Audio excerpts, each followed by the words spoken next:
Hello दोस्तों, कैसे हैं आप लोग। मैं हूं आपका दोस्त गुरजीत सिंह। आज फिर से लेके आया हूं सऊदी अरब की इन्फॉर्मेटिव वीडियो। बहुत सारे ऐसे लोग हैं जो सऊदी अरब में काम कर रहे हैं या फिर सऊदी अरब आना चाहते हैं, तो आज उनके लिए बहुत ही महत्वपूर्ण मैं तीन चार पॉइंट लेके आया हूं जो आपको जानना बहुत ही ज़्यादा ज़रूरी है कि हमारे क्या क्या राइट्स हैं सऊदी अरब के अंदर।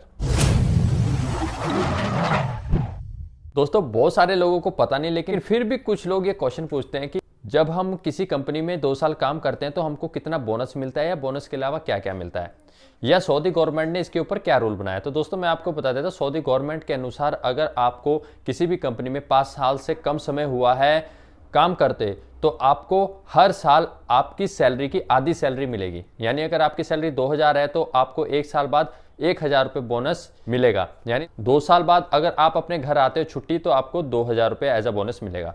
अगर आपको किसी कंपनी में 5 साल से ज़्यादा हो गया है काम करते, तो आपको जस्ट डबल, यानी अगर आपकी सैलरी 2000 है तो आपको हर साल 2000 रुपये एज अ बोनस अलग से मिलेगा। यानी 2 साल बाद आपको 4000 रुपये मिलेंगे। दूसरा जो बहुत बड़ा जो पॉइंट है, लोग पूछते हैं कि मैं यहाँ पे हाउस ड्राइवर हूँ, क्या हाउस ड्राइवर से मैं किसी कंपनी में हैवी ड्राइवर बन सकता हूँ, या मैं अपना मायना चेंज करा सकता हूँ, या अपना वीज़ा चेंज करा सकता हूँ। तो दोस्तों, जवाजात के ट्विटर हैंडल पर भी ऐसा सवाल पूछा गया, तो रिसेंटली उन्होंने इसके ऊपर क्या जवाब दिया। दोस्तों, मिनिस्ट्री के ऑफिशियल कस्टमर केयर के ट्विटर हैंडल पर यह बताया गया है, अगर कोई प्राइवेट ड्राइवर है, हाउस ड्राइवर है, तो किसी कंपनी में हैवी ड्राइवर के लिए जाना चाहता है या अपना ट्रांसफ़र करना चाहता है, तो ये सर्विस फ़िलहाल अभी अनअवेलेबल है। यानी अभी आप ऐसा नहीं कर सकते हो। यानी जितने भी हाउस ड्राइवर हैं वो हैवी ड्राइवर किसी कंपनी में नहीं जा सकते हैं।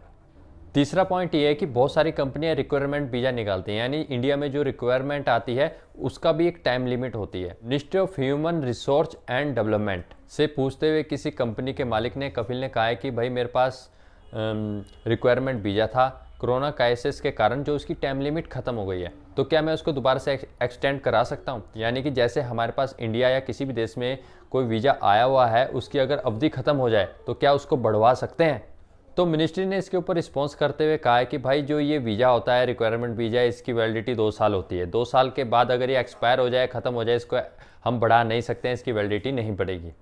दोस्तों, होता क्या है कि बहुत सारी कंपनी वीज़ा निकालती है, वीज़ा निकालने के बाद उसको किसी भी देश में भेजने के लिए 6-7 महीने लग जाते हैं। डिपेंड करता है, कोई जल्दी भेज देती है, कोई लेट, कोई 1 साल बाद भी भेजती है। तो उसमें क्या होता है कि जैसे एजेंट के पास वकाला पहुंचता है, उसके बाद वो आगे एजेंट को बताता है, अपनी एडवर्टीजमेंट करता है। उसके बाद जो है लोगों को इकट्ठा करना, उनका इंटरव्यू मैनेज करना, और उसके बाद उनके टिकट लगाना, उनसे पैसे लेना, तो ये सब प्रोसेस में लगभग 1 साल निकल जाता है।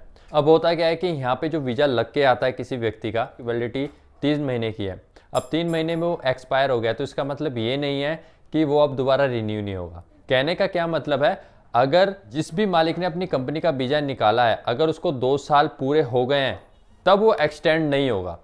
तो दोस्तों, अगली जो न्यूज़ है मेरे हिसाब से बहुत ही अच्छी न्यूज़ है, जो कि मिनिस्ट्री ऑफ हेल्थ से निकल के आ रही है। दोस्तों, पहले क्या होता था, कोई भी व्यक्ति अगर सऊदी अरब जाता था, उसको कंपनी की तरफ से एक कार्ड मिलता था जिसको मेडिकल कार्ड बोलते हैं। यानी आपको कोई भी छोटी मोटी बीमारी होती है, आप हॉस्पिटल जाओ, दवाई लो। दवाई में क्या है कि अगर 100 रियाल की दवाई आती है तो उसमें से 80 रियाल आपको नहीं देने, आपको सिर्फ 20 रियाल देने हैं।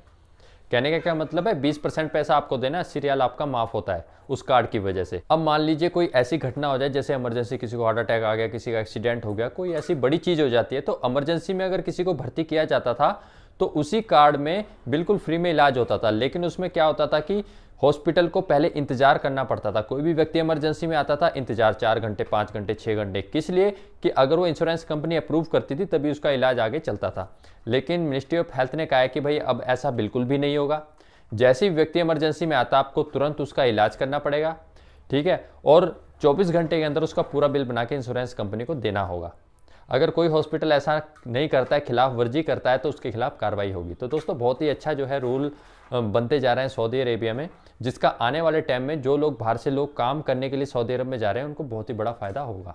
तो भाई, ये कुछ खास बातें थी जो मुझको लगता है आपसे शेयर करनी चाहिए। अगर आपको वीडियो पसंद आई है तो यार लाइक ज़रूर कर दिया करो, और इस वीडियो को ज़्यादा से ज़्यादा लोगों के साथ आप शेयर कीजिए ताकि सब तक ये इन्फॉर्मेशन पहुंच पाए। दोस्तों, अगर आप चैनल पर नए हो तो चैनल को सब्सक्राइब कर लें, क्योंकि मैं ऐसी इन्फॉर्मेटिव वीडियो लेता रहता हूं। तो आप बेल आइकन भी जरूर दबा लें ताकि नोटिफिकेशन पहुंच पाए। अगर आप हमसे जुड़ना चाहते हैं, आप हमारा Telegram group helpline mister Singh blog, उसको ज्वाइन करें। मुझे इंस्टाग्राम पर भी फॉलो कर सकते हैं, mister Singh blogs user name है। और दोस्तों, जाते जाते हमें कमेंट में ये भी बता के जाना कि आपको अगली वीडियो किस टॉपिक पर चाहिए।